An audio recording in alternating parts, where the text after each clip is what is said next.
When their survival got jeopardized, this is when the majority stepped forward and decided to take this risk. The students first started with plenums, and then when they asked the people to form zborovi, the idea with it was to show them that politics should be a part of your everyday life and that you can actually make a change. You're listening to This Authoritarian Life, a podcast in which we explore everyday human stories to make sense of authoritarian politics. My name is Kristóf Szombati. And I'm Erdem Evren.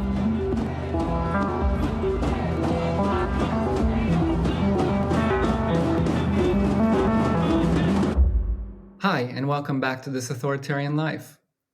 Just as a reminder, we're in the second season of the show, and this season is organized around the idea of the frontline. So what we basically mean by that are the everyday sites where authoritarian power is being asserted and resisted. And the overall goal is to talk to people on the ground who are not only facing, but actively trying to work against an authoritarian dynamic to learn from them. So we thought that for the second episode, a reminder, the previous one was on Gaza. So for this one, that we would look at Serbia, where there has been a student-led civic uprising known locally as the Blockades, which eventually grow into a society-wide movement demanding justice, systemic change, and reimagining of democratic life, I would say. Very briefly, because maybe not everyone has heard about this. So this protest movement was triggered by the collapse of the canopy of the Novi Sad main railway station, which had been renovated by a Chinese company on November the 1st, so last year.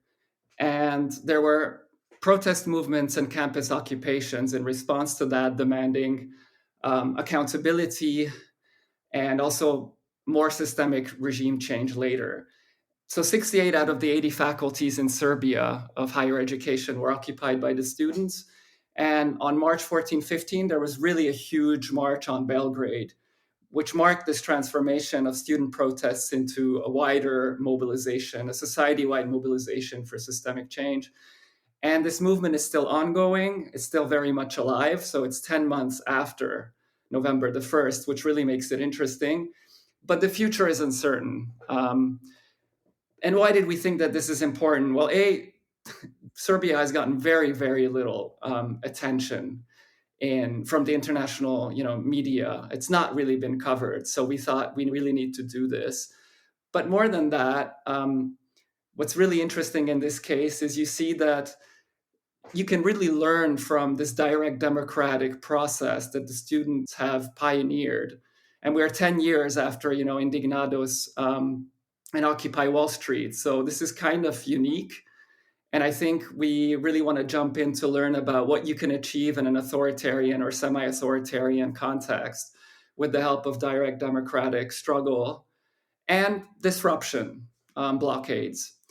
And to do this, we have two guests who, faithful to the concept of the frontline, are either involved in the protests themselves or very, very closely watching.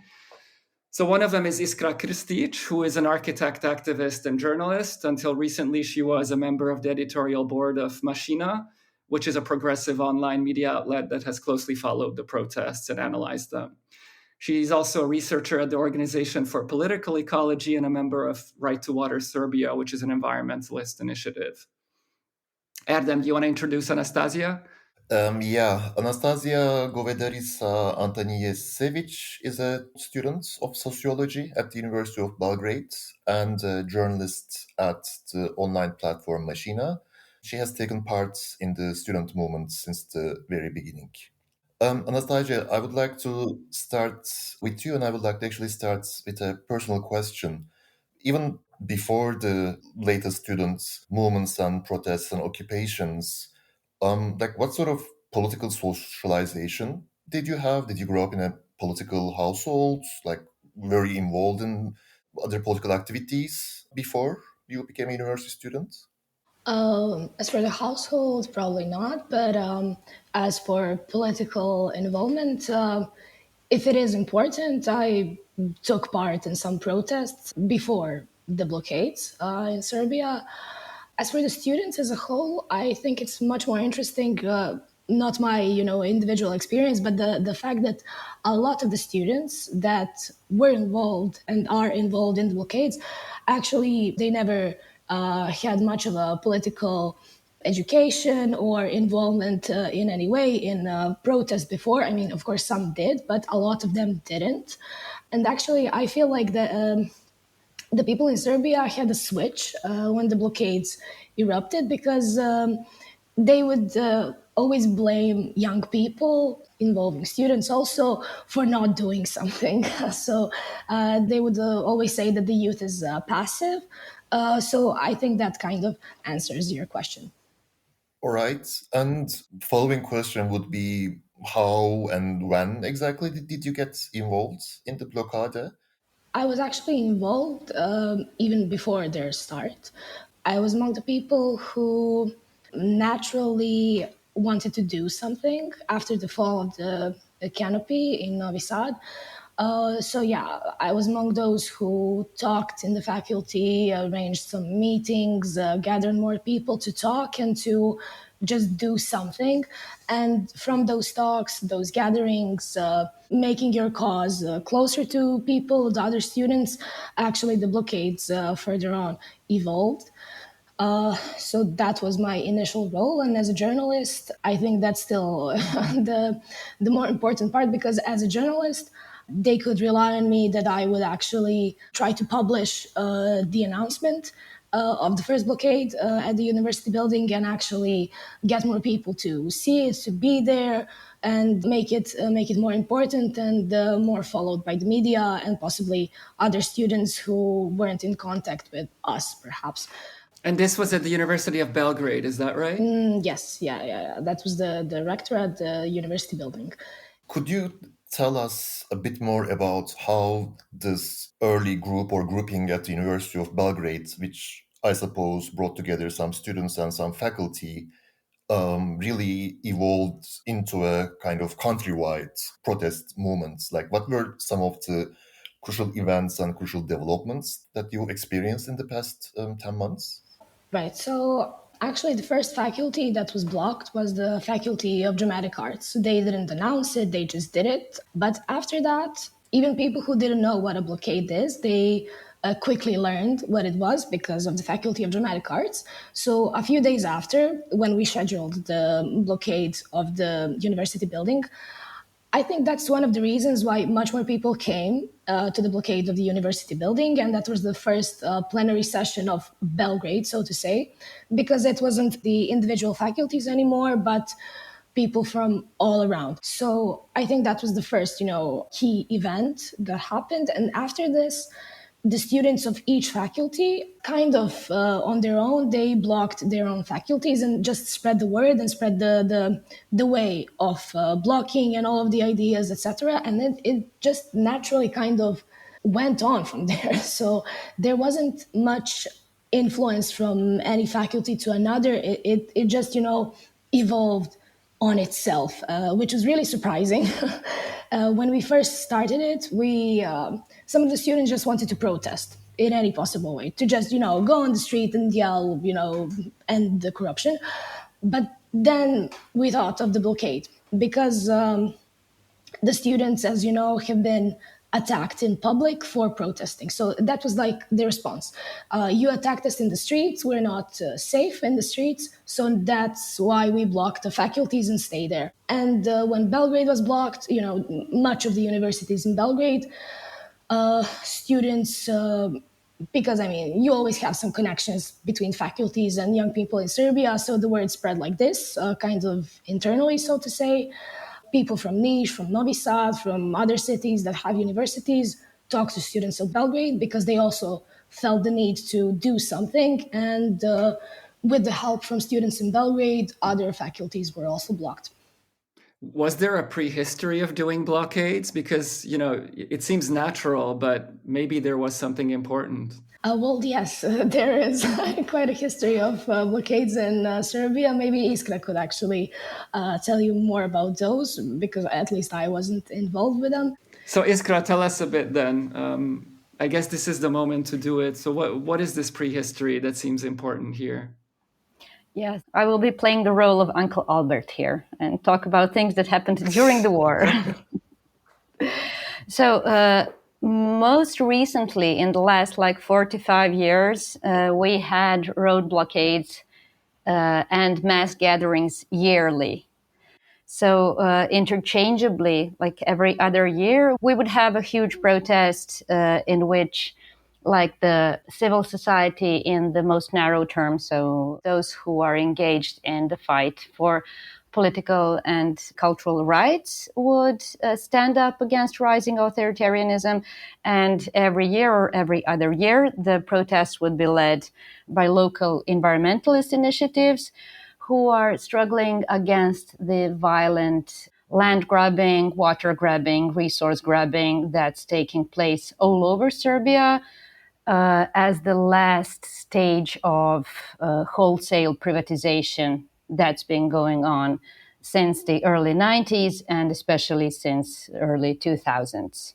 So the scale of this political and economic pressure on citizens, on their territories and their livelihoods has become so huge that people are now willing to risk their lives and their acute safety, so to say, in order to invest in more safe future and the possibility of a decent living standard, which has also been plummeting. So, less abstractly speaking, 2021 is the year we need to look at because in 2021, the environmentalist movement that has been growing strong since 2018 has become so strong that it was able to block roads and even highways in some cases, but roads in more than 100 particular cities and municipalities. And in 2022 or 3, I'm losing count, Anastazija, here, there was a huge protest against violence after a mass shooting in an elementary school in Belgrade and in a municipality near Belgrade, in which I believe 2,000 young people lost their lives. So people have been pushed to the edge of their ability to withstand the overall violence, and the blockades became one of the ways to successfully fight back, because in 2021, the blockades resulted in the state withdrawing one step, so to say, back from the realization of a very dangerous extractivist project, Rio Tinto's Jadar lithium mine in Western Serbia. So disruption, this is how I understand it, was kind of a last resort tactic that could be deployed in a setting where, the normal constitutional ways of pressuring a government to abandon certain non-popular projects were not workable anymore. Is that correct? Yes, definitely. As a journalist and activist, I've been covering the topics of local struggles and national struggles against harmful urban development and harmful industrial projects.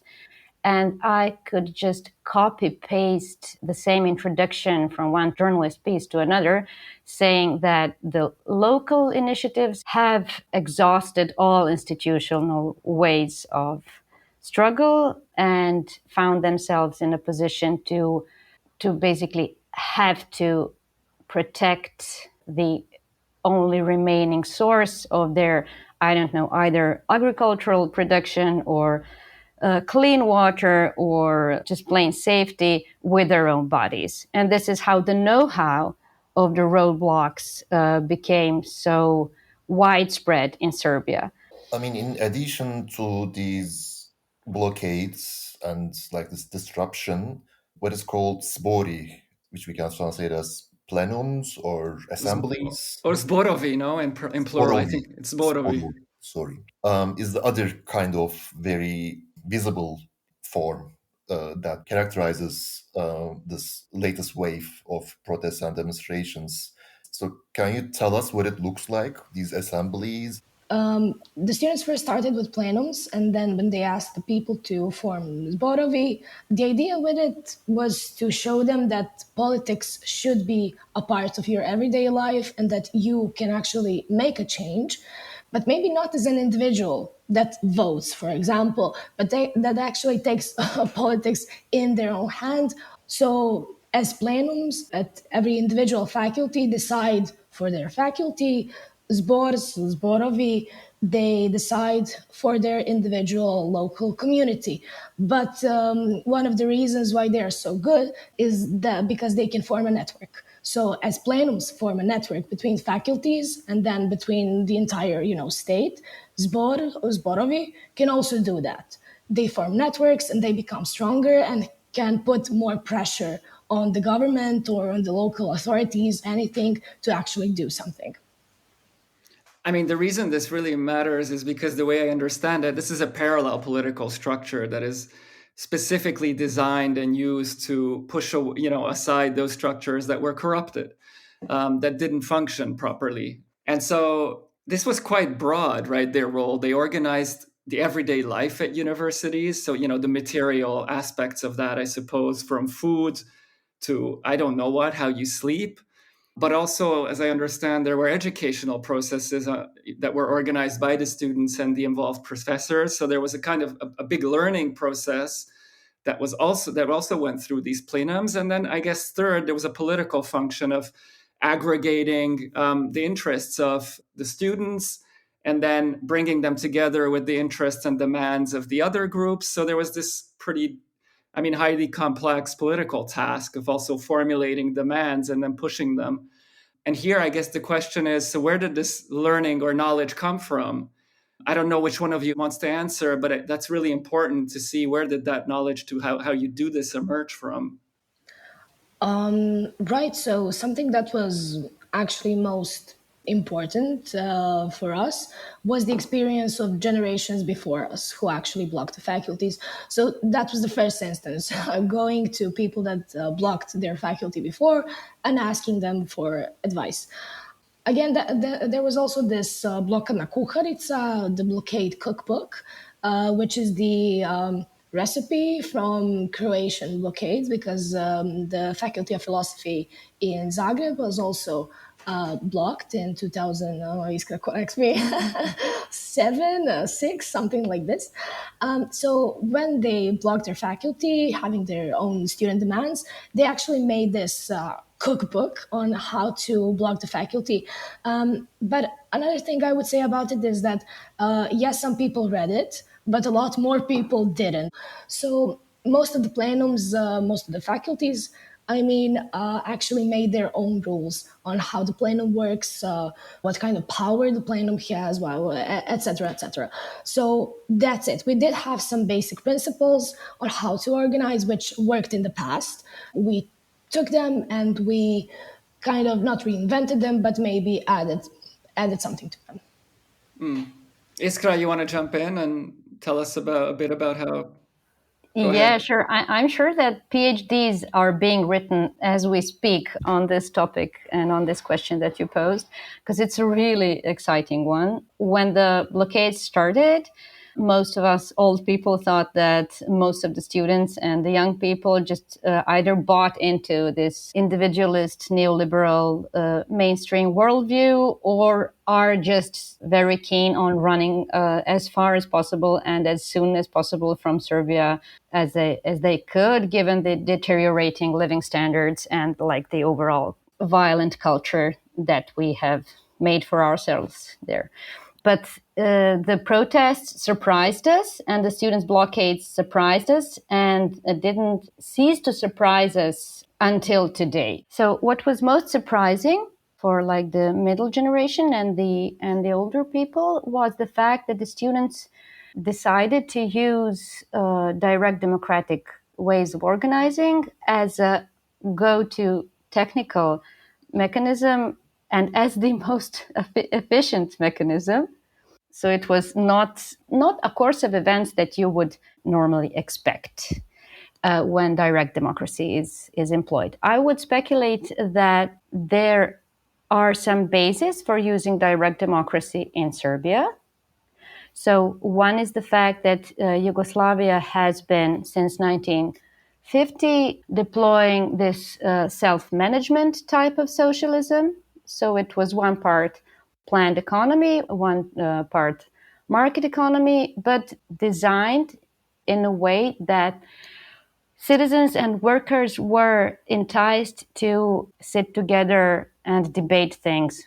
And when it comes to the faculty, so the state university itself, the blockades that took part in 1968, in which Yugoslav students demand for more socialism, are also interesting to look at. And what is also interesting in the context of longue durée processes is this existing egalitarianism in the Serbian society, which is a double-edged sword. So the fact that it was a mostly rural society until 1945, and that most of the people, when Serbia became a nation state in the 19th century, didn't have any kind of aristocratic, background or something, made this idea that everybody has equal rights in participating in political life very easy to implement in the cultural sense. It was more problematic in different stages, but there is even a kind of a reluctancy towards hoarding wealth and political power that has been documented through research in Serbia. So when agricultural workers came to support the students, to bring them food, to show that they're in this together, to bring, huge agricultural machines to help the blockades at the university, it was like a very normal thing to witness in Serbia, because everybody has, either grandparents on the in the village or something like that. There's still not such a clean-cut class division. This is really, I think, one of the fascinating things about the Serbian case, as far as I'm concerned, that for the reasons that you just mentioned, like what really started as a student movement, student blockades, really managed to transcend all these, urban, rural, class, etc. kind of divisions, which are really difficult to transcend in many cases, like in Turkey, in Hungary. Kristóf and I talk about this all the time. So, and from what I understand, yes, this like assembly form really has become one of the catalyzers of this articulation between different groups and different movements. One thing that I want to ask is, how does then nationalism, ethnicity, ethnic nationalism play a role in on this? I mean, this is a question for both of you. How protesters dealt with issue of ethnic differences and the issue of nationalism? Well, maybe I can go first from the student perspective. So the thing with the ruling party is that they actually kind of took all of the national symbols to themselves. Even the colors of the ruling party resemble the Serbian flag. So wherever you see Serbian national symbols as the flag, etc., the first, the thing that pops in your mind is the ruling party. But also, all of these national symbols could be used and were used in the protests as a form of unity all across Serbia. For example, the national flag. I've had conversations with people telling me that using the flag is nationalist.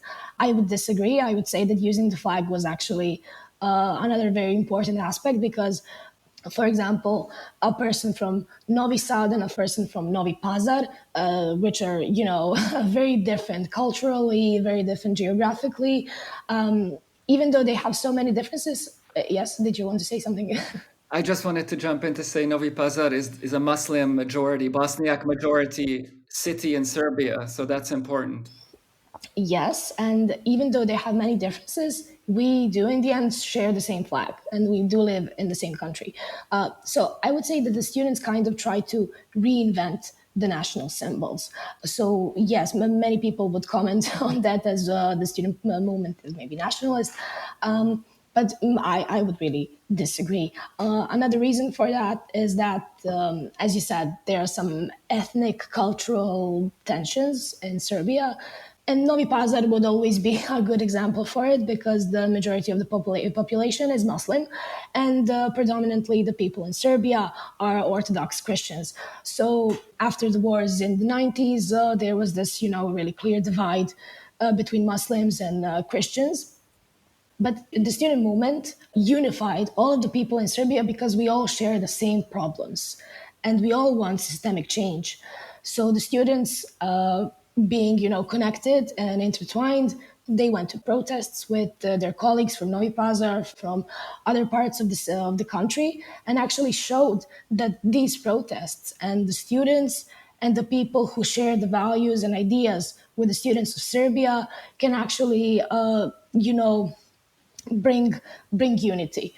So yeah, maybe that's an answer to your question. I mean, it's also one of the complicated ones, so this should be also maybe a topic for a PhD. Sure, and I want to give the floor to Iskra. If you can comment on another thing, if one of the things I was struck by is the lack of EU flags at the protests, which is a huge difference to Georgia, for example, where the EU flag became the symbol of opposition to the authoritarian structures and regime there. This didn't seem to happen. This is not the case in Serbia. So if you want to comment on that, which I think is interesting, then also please do that. But yeah, also the ethnic thing, why the ethnic card doesn't work is also interesting, of course. So go ahead, yeah, Iskra. Thank you. First, on the ethnic card thing. So, what is a paradigmatic example for the unity of the people, disregarding their ethnic backgrounds that Anastazija mentioned, is a situation that happened on Orthodox Christian Easter in Belgrade, when students blocked the building of the public media station. And those were students from Belgrade, so on average, mostly Christian. And then we expected a violent backlash on Easter because we expected that a lot of students of the students would go home to celebrate Easter with their families. But to prevent this, Muslim students, Bosniaks from Novi Pazar, came to support their colleagues and allow them to have this weekend with their families. And this is how this blockade actually became successful. So besides Bosniak students, this blockade was supported by civil society organizations, environmentalists from all over Serbia, who also came to support and to let the young people have some sleep throughout these blockades, and also supported by a group of veterans from the 90s. Now, the veterans are a really interesting site on these protests, given the character of the protests and the overarching request for a systemic change. You wouldn't expect the veterans from the 90s to be present, let alone to be welcome.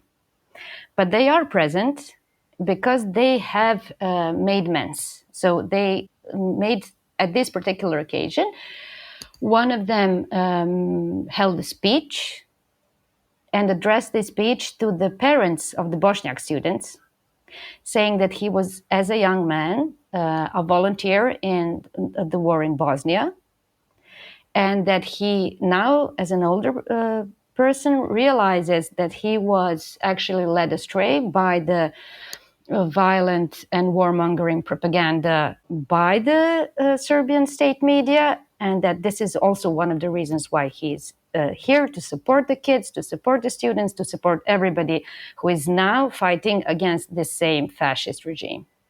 I already took too much time, but go back to what I said in the answering your first question. I think that a lot of self-educating, informing, and organizing and mobilizing has been done in the last 7 years since the environmental movement grew strong. And I think that the environmental movement has done a lot to sensitivize the general public to the fact that Serbia is being robbed of its natural resources by all huge powers. So by the East and by the West. And this is so we can illustrate this by Franziska Bretner coming to Serbia a year and a half ago to state that lithium is coming out of Serbian soil, whether it's the European Union or the Chinese who will dig it out.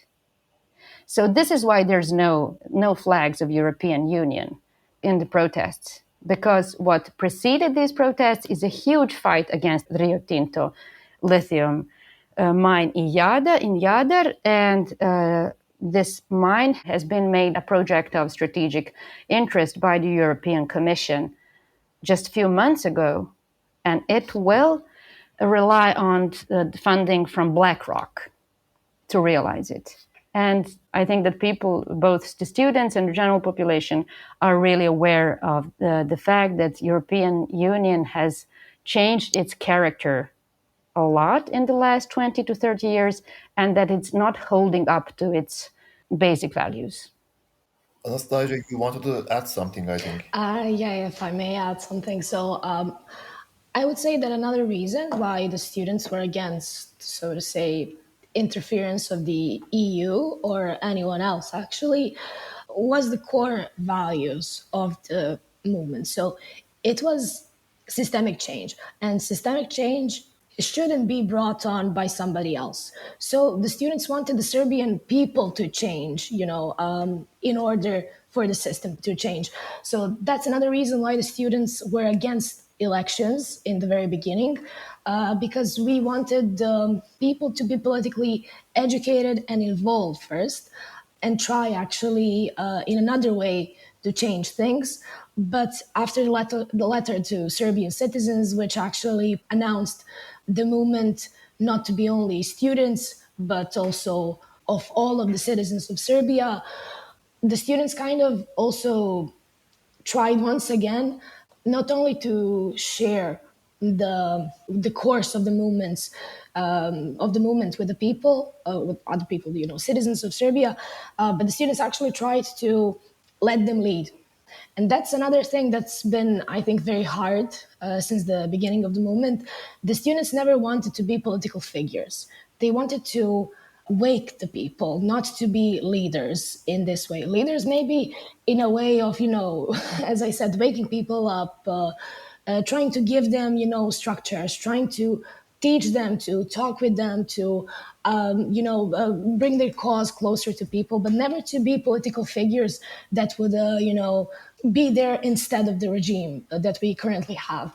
That was the idea from the beginning, which I'm afraid we kind of failed at, because the people, they would always say, what are the students planning next? Students, please lead us. Students, tell us what to do. Students this, students that. And the students actually never really wanted to do that and to be those people. But unfortunately, I guess this is maybe a thing of mentality, a thing of history and history of our society that actually wants a leader. It's really hard to be politically involved. It's hard for many people to be. As Iskra said, these are really frustrating processes. So it's not easy, but we wanted to make people believe that they should be involved in them personally and not just giving the authority to someone else. We wanted for the people to have the authority. So these, I would say, projects of students, which are, zborovi, etc. These are things that we still work on as students, but they have been put kind of away because of the elections. So the people wanted elections, students gave them elections. Yeah. Let's come to the present. I just wanted to say that based on what you two said, I think now there's something really important that I would like to formulate as a lesson. Because one of the things we've been asking ourselves with Erdem when we were planning this episode is, why is it that this movement was more successful than Indignados or Occupy Wall Street, and we could go on naming them, in forming this broad popular front? So, building real solidarity and real alliances that transcend the classic, divides. And it seems to me that we got two really important answers to that. One is that this is a transformational movement that managed to, through a practice, overcome, as you described very well, the ethnic divisions that were salient in Serbia, and at the same time managed to create this anti-extractivist populist coalition involving everyone who was fed up and frustrated with the unfulfilled promises of both sides of the political spectrum within this liberal democratic semi-peripheral so-called democracy that people realized was not going to deliver. So this anti-comprador elite kind of function of the student movement really becomes clear in what you just explained to us, and I think this is a really important takeaway. And what you're beginning to explain now, Anastazija, is I think the limitations of this political vanguardism, which is inevitable. Someone needed to take up this role of, we see a way for bringing all of us together, but then the expectations towards them is to keep on leading. And in the current situation, that poses very difficult questions, because I guess one of the things that now emerges is, are the students going to run at the elections? Are they going to build a political movement and contest the elections, or are they going to step back, and then who will step in? So I think the next thing we should discuss is, what are the prospects of this movement in its current form with the elections approaching? So the fact that, according to research, some 60 to 80% of the overall population supports the students' demands, has to thank the tragic course of events that preceded it, and the fact that it wasn't so easy to inform and mobilize people in the previous stages of the loss of their rights. So people tried to leave the public sphere and make their own bubbles in which they could survive. When their survival got jeopardized, this is when the majority stepped forward and decided to take this risk, which we are now taking, like I said, as a community, given that what hangs above our heads is this overall criminalization of activism that might happen in the very near future. The fact that students now enter the political life in another way by calling for the elections and making students' list is also kind of a forced hand move, because Vučić has shown willingness to completely dissemble the state university together with its 200 years old tradition. So the state university in Serbia is older than the state, and he is willing to completely cut funds. And I think this also contributed to this change of tactics of the student movement, so that they are not still pushing for blockades, but calling for elections and making a list. And also what's kind of problematic, and also kind of stems from this egalitarian, possibly, line that I mentioned before, is a huge distrust of the general population towards the civil society and existing organizations of parliamentary democracy. And this might prove to be a big obstacle in overthrowing the existing regime. So this kind of a distrust towards the already existing civil society, especially that part that deals with more abstract political and civil rights, and the existing parliamentary parties, is something that will have to be overcome, or the whole movement will face a not so good future. So this is what I understand. The forced institutionalization of this, mass protests, partly by Vučić or the regime, you think is, or may kind of lead to the fizzling out of this moment, of this wave of protest. Did I understand correctly? Yeah, just shortly, in two sentences, I think that this is a risk that has been recognized since January, at least. This risk is one of the reasons why a part of the students' movement wasn't in favor of institutionalizing the movement or calling for the solution of this social and the political crisis through parliamentary democracy. Right. If I may Let's come add back. Yeah, something. yeah. I wanted to come back to Anastazija to explain us. What is the state of play within the student movement? What are the debates and tensions in related to this? Right. Let me just quickly answer the last question. So, even though the protests or the blockades or anything isn't taking the same course as it has before, even though maybe the blockades will end anytime, I think it really doesn't matter so much because something was actually born from these blockades and the entire movement, and that's new networks. In the society. So zborovi are something really important that's going to last even after these protests and the movement. That's a way of coming together that was maybe forgotten, and now we thought about it again and we're using it again. So these connections cannot be, erased just like that.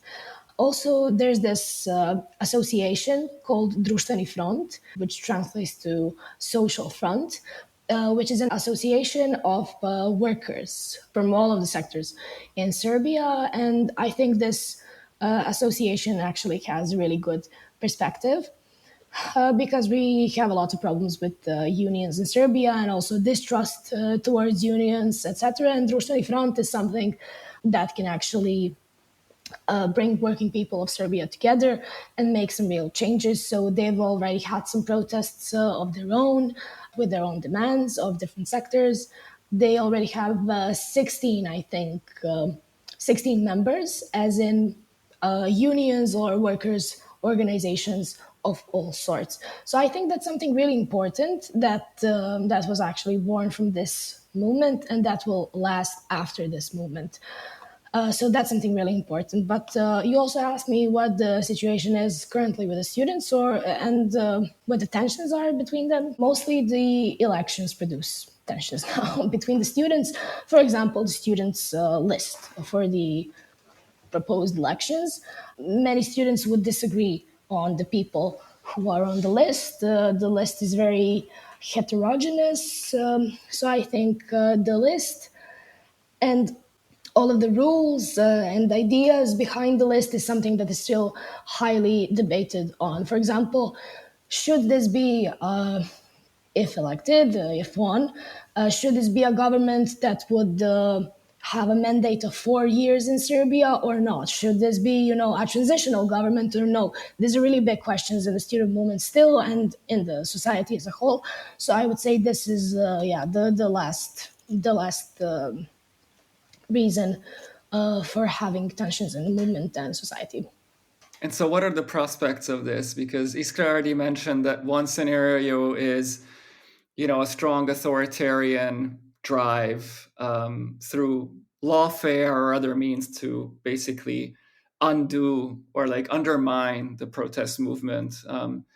But maybe there are also more positive scenarios. So, of course, this comparison with how Milosevic fell, I think, maybe appears here as there was a successful overthrow through demonstrations in the streets and other means as a general strike of a regime that was similar to the current one.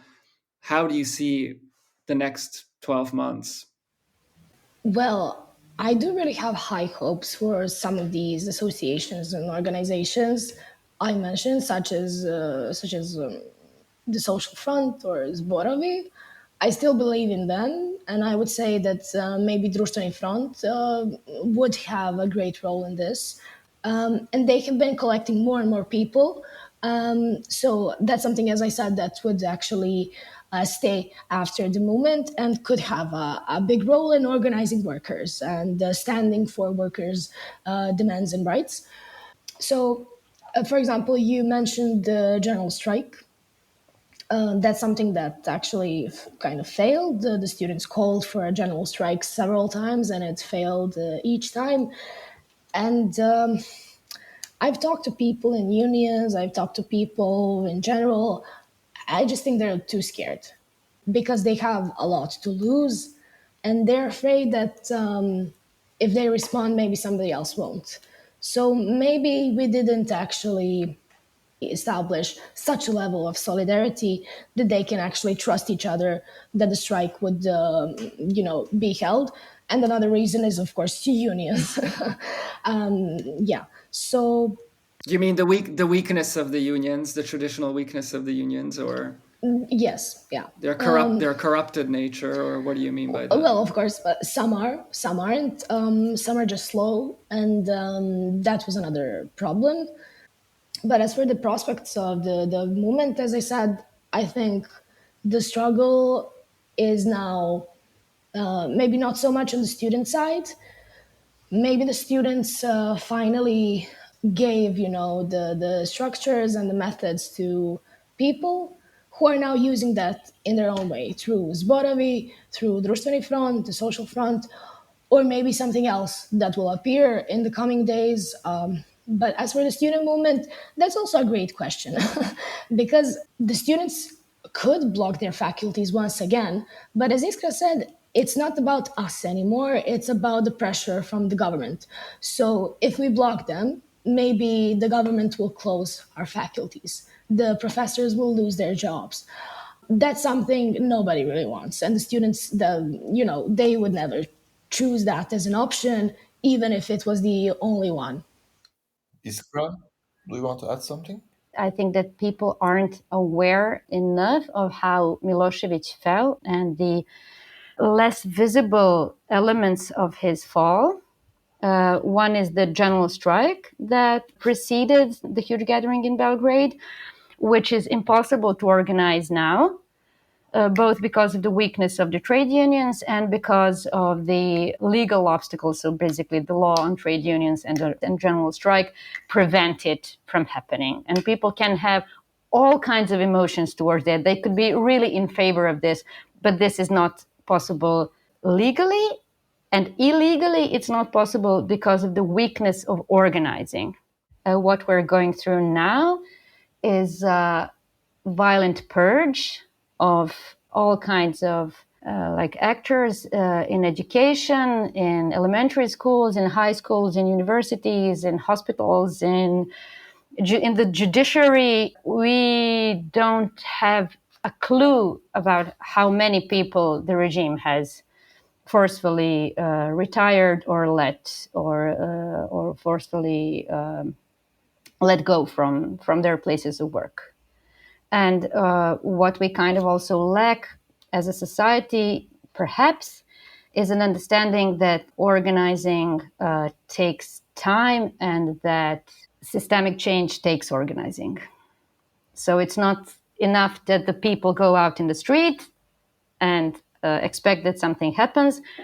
Systemic change is a thing that needs to be built for years or possibly decades in order to successfully achieve its goal. Yeah, and it's very clear that this is a transformational movement, but it really is kind of facing very difficult circumstances and a very aggressive kind of power structure that is difficult to navigate. But thanks for letting us in on the specifics. I think this. Thank you so much, both of you. Yeah, thanks a lot for agreeing. We learned a lot. Thanks for You're agreeing welcome. to be part of the conversation. Thank you. So that's it from us for today. Thanks for listening. Goodbye. We would also like to thank our contributors: music and mastering Shai Levy, artwork and graphics Polino Georgescu, editing Vera Jonas, and our in-house communications advisor Anna Szilágyi.